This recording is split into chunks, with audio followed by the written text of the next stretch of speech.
Safe nang nakalapag sa Cebu ang rumored couple na sina Kim Chiu at Paolo Avellino para sa kanilang nakatakdang event sa lungsod.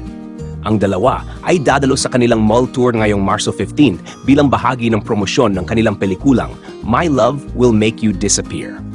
Samantala, ilang tagahanga ng Kim Pao ang nanawagan ng dagdag na seguridad para sa kanilang mga idolo.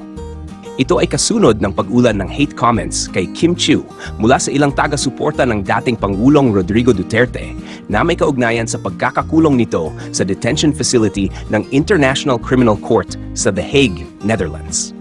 Nagpahayag ng pangamba ang ilang fans na maaring makaranas ng hindi magandang pagtrato si Kim sa Cebu, lalo na matapos ang kanyang naging pahayag sa It's Showtime na nauwi sa kontrobersya. May mga espekulasyon pa na posibleng may magtangkang manakit sa dalawa, tulad ng insidente ng pambabato ng bottled water habang sila ay nasa entablado. Sa kabila nito, tiniyak naman ng Kim Pao Cebu fandom na magiging alerto sila sa paligid upang agad matukoy ang sinumang magtatangkang magdulot ng kaguluhan. Buo rin ang kanilang suporta at dedikasyon upang mapanatili ang kaayusan ng event at maprotektahan sina Kim at Paolo sa kanilang pagbisita sa lungsod. Patuloy na inaabangan ng mga tagahanga ang kaganapan sa mall tour ng Kim Pao, lalo na ang kanilang special performances at meet and greet sessions kasama kanilang Cebuano fans.